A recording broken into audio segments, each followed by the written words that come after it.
Do you want to know what it is? You can see it when you look out your window or when you turn on your television. You can feel it when you go to work, when you pay your taxes. It is the world that has been pulled over your eyes to blind you from the truth.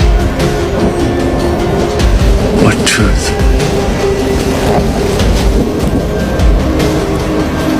You are a slave, Neo. Like everyone else, you were born into bondage, born into a prison that you cannot smell or taste or touch. A prison for your mind.